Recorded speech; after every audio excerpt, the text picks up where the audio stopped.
Hey guys, what's up? Excoundrel here. I've got a couple of builds in the works, but let's start off with the melee build that I'm working on right now. Inspired by a post I saw on Reddit, but I've changed it ever so slightly. Shout out to the guy that did the spin to win Reddit post. There are two really good viable builds right now, one with Infinity Blades and one with Bladestorm, and they kind of both do exactly the same thing. But let's start with the Bladestorm one, because unfortunately my Infinity Blades is not quite leveled up yet, neither do I have the gear to make it really work. And this is also the best one that you can use to transition from your bleeding edge gear. So let's say you've got loads of bleeding edge gear, like all of your equipment, and you want to transition into a build that can work with bleeding edge. You just need to have a one-handed and a catalyst.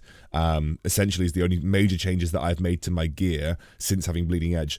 By the way, bleeding edge can still work. I will just tell you that you can run the same bleeding edge build, but if we go to bleeding edge, you need to just essentially cull this rune. You need to cull this rune, but then kind of keep all of this the same, and maybe add just some more flat weapon damage. So you can probably get rid of the damage per ailment stack, and then just add some flat weapon damage to it. But you can essentially still do bleeding edge. It just plays very differently. I'm just not playing bleeding edge because I want to play something different. So we're playing a new Bladestorm build. Let's have a look at the passive tree to begin. Okay, so you start off, go down to pick up the wild card, and then you're going to want to pick up over here the attrition strategist. The reason I go round is you get some better nodes that way. Then you're going to dive down and pick up grievous afflictions, and then going to want to pick up pretty much all of the nodes here, as well as going down to pick up furious appetite.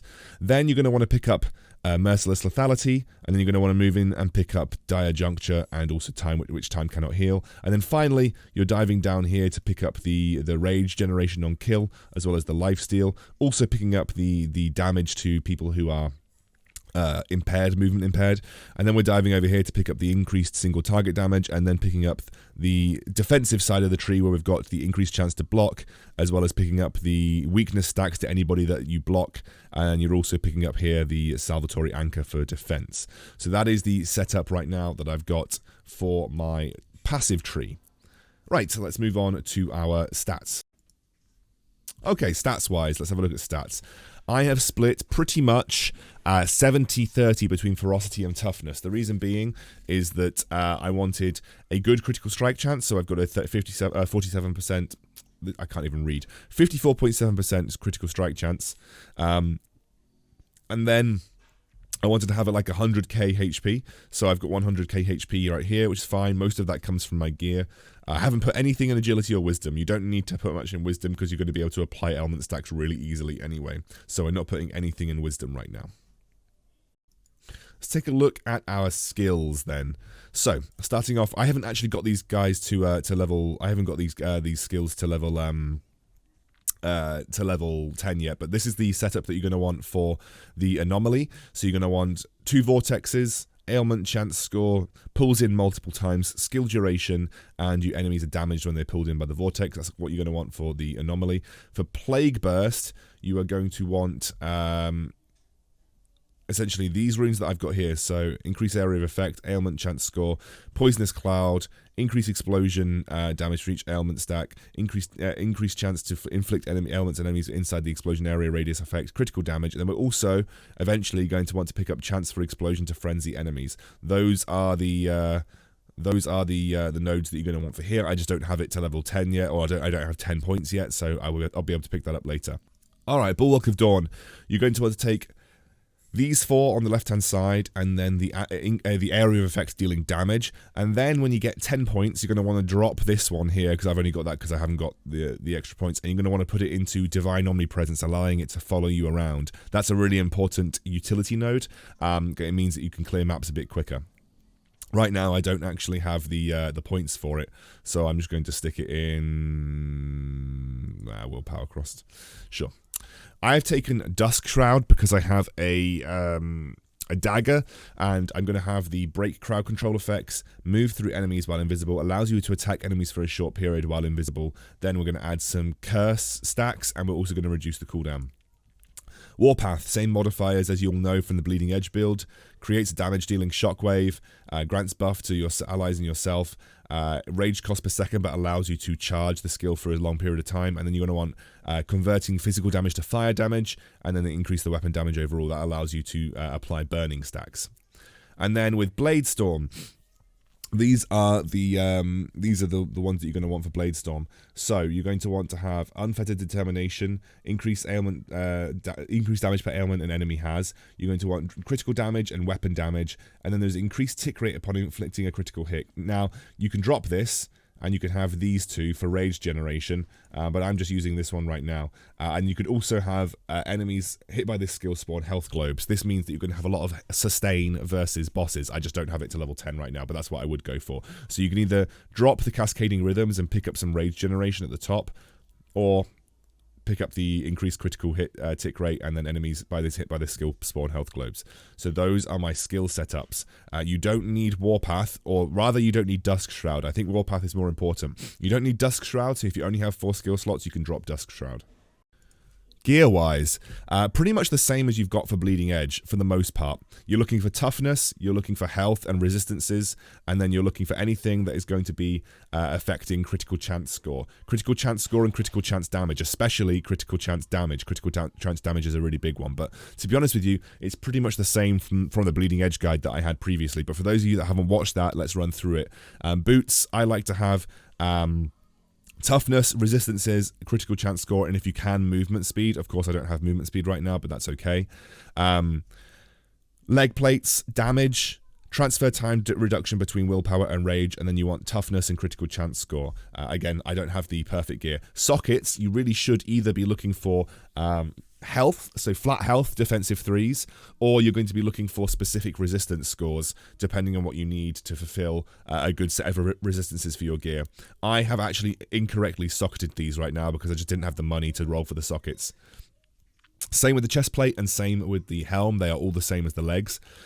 Gauntlets and spolders, which are the same. You're looking for toughness, damage, so either damage or material damage, rage and willpower cost decrease, toughness, and then anything to do with critical strike. So critical strike or ailment is fine, but critical chance score and critical chance damage is the best. For your weapon, you are looking for the highest damage possible. You're looking for a good spread of damage that afflicts ailments, so Rend, Toxic Fire is a pretty good one. You're going to socket 3 offensive ones with Rend damage, and then you're looking for critical damage, and you're looking for anything that associates with critical damage or ailment chance as well. This is not a perfect weapon. Again, I've had to basically jerry-rig this build together because obviously I lost Bleeding Edge and I don't really like the way that it plays anymore. Catalyst, you are looking for anything but frost damage to spells. The reason I say anything but frost damage to spells, and really you want, if you're adding damage to spells, you want it to be different to, you want it to be an elemental or an occult skill. Obviously, you want it to supplement the damage coming from your material attacks. So you're going to get rend and toxic damage from your material attacks. So obviously my Bladestorm is going to apply bleed and poison.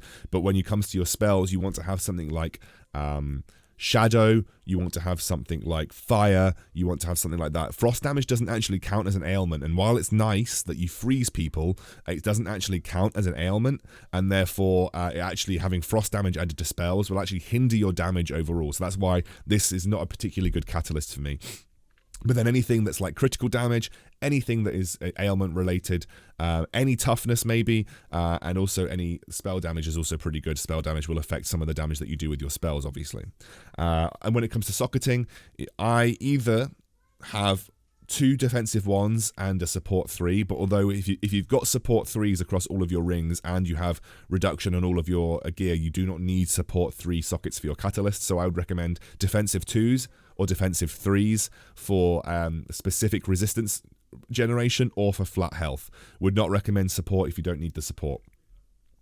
When it comes to jewelry, pretty much the same as previously. You want anything that adds damage to attacks, so you want to increase your DPS through adding damage to attacks, and you want critical strike damage and critical strike score. Same for your belt. I've actually got a good belt for resistances. You can see plus resistances across the board, so it's actually made me a bit tankier. This is why I'm running it. And obviously any added damage to attack or spells. And you want any plus material damage, like you can see here. So plus material damage, plus damage to attacks, any kind of critical strike chance, and any kind of toughness or health. Those are all fantastic. These are some pretty solid examples of jewelry that works quite well in this build. My gear is not perfect. The build is definitely a work in progress, but it's a good build to transition from Bleeding Edge. I will when I get the required levels and also the required gear for the Infinity Blades version, which there's also a guide on Reddit that I'll link. I'm basically going to try and run the same one. I'll post a video about it and obviously credit the guy who came up with it because he's got a lot of good content on Reddit. But that's the gear guide for this new build, and we'll talk about what we can do with it, because the single target damage of this build is moderately lackluster, I won't lie to you guys, but we can probably get a good few 130, 140 expeditions done with my current gear, and once you sort of perfect the gear and get it right, this build could very comfortably do higher level expeditions. Alright guys, we're going to try let's try a 145. I think it's a good benchmark. Like, if we're clearing 145s at an okay pace, it's a good benchmark. This isn't... I really hate this map, actually. Mainly because those armor units that don't die immediately are super annoying. Let's just see how we do. This is not the best start because these units are not particularly grouped up, but we'll just do what we can. Need to drop this. Well, they died. That's always good. We want to get our ailment stacks up now. So I'm going to drop the, to have the curse stacks there as well. Alright, so we killed those. Didn't do them particularly quickly, but we obviously have generated our ailment stacks now, so we should, on the next pack, be a bit better. That's good damage.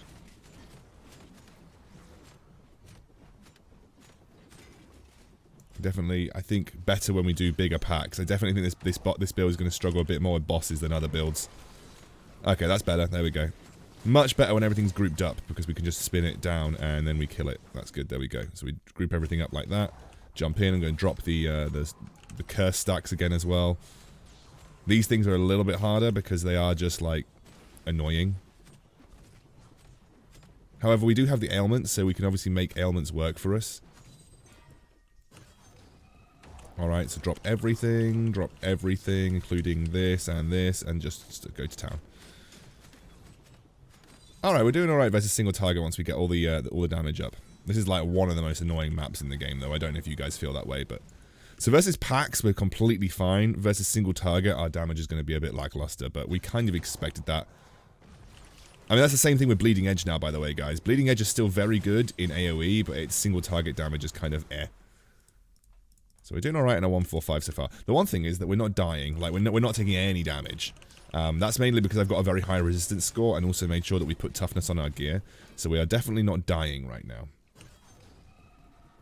Okay, down into here. Spin to where. I've got to drop this because this is really important. Keep spinning. I seem to be locked in some kind of animation. Nice. Got it. Alright, and then we're going to jump into the next pack. Over here. There's no pack here. I need to...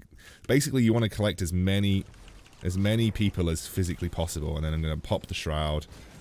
We've got 6 different ailments that we have applied to people, which means we're doing a lot more damage, which is great. I'm going to keep going, though. Pop this, pop this. You do have to remember to pop Dusk Shroud with the cursed ailment on it, because obviously if you don't kill any cursed units, it doesn't really continue.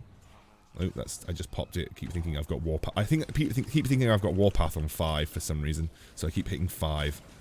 That's perfectly fine. There, we did fine there. Right, I think we've got an elite up here. We have. It's not actually... drop the Dusk Shroud, drop this, drop my Bulwark, and spin. Nice, we did it. The best thing with this build is you don't want to drop your stacks. You want to just make sure that you're trying to like go between pack to pack as quickly as possible. That's the best way to play this. So that's why I've got Warpath. It just gets me from pack to pack really quickly.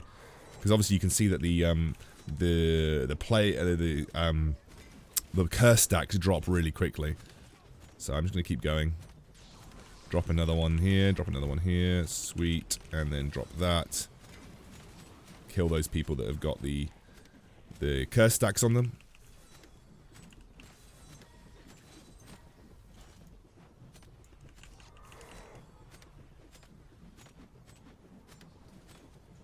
Definitely takes a while to get through a single target.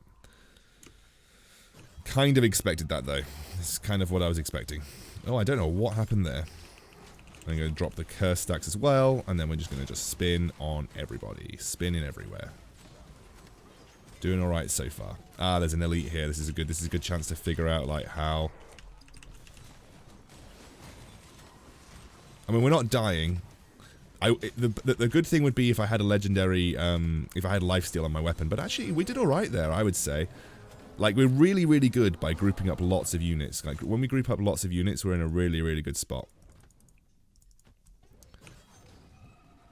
That's why I wish they'd increase the density on these maps, because, like, packs like this just don't even feel worth clearing, because there's just not many of them. Okay, I think the boss is up there, so I'm going to have to go somewhere different to try and clear out enough units. Drop this, drop the shroud. Basically, just drop a load of stuff on their head, and then you just spin and try and hope that you die. They die. Over time, you're going to deal more damage to them, depending on how many ailment stacks that you've got on them. I'm going to drop this as well, drop this. Drop this. Sweet.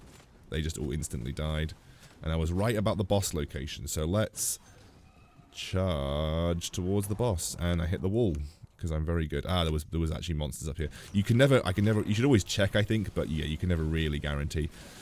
Using Vortex to pull in, then dropping on the shield. Dropping the thing that deals damage. This should be an easy boss. The other boss that's really quite obnoxious and difficult is the boss that's quite obnoxious and difficult is the boss that moves around. He is a really obnoxious boss. We've actually lost our damage stacks now, unfortunately. This is where the hard part of this is going to come in. I'm going to have to use this is why I've got the rage potion as well. You basically are now building up stacks on the boss. You're building up stacks of whatever you can on the boss, and you just increase your damage over time. So you see the damage goes up over time, and obviously you've got the ailments, so we can get the kill, but it's a lot slower than Bleeding Edge. However, that's still comfortable. It's still fine, and I think with really good gear, you could massively up the time that you clear expeditions. This is definitely a build in progress. I just wanted to have a build that you guys could use from Bleeding Edge directly without needing too much gear to move from Bleeding Edge to this. So hopefully this is interesting to you, and hopefully you guys can improve on this build as well. I'm going to try and build the Infinity Blades version of this because I think it's probably better. It's a complete swap though, so you need a lot of different gear. So I'm going to have to make a big move away from the gear that I've got. But this is a good mediator build that you can swap into fairly easily from the Bleeding Edge build. I'm trying to find a way to make a two-handed weapon work apart from just using Bleeding Edge. To be honest with you, I think that melee builds mostly are pretty bad right now. Spellcasters is probably the way to go. We'll see how it transpires. But yeah, that's the build. There you go.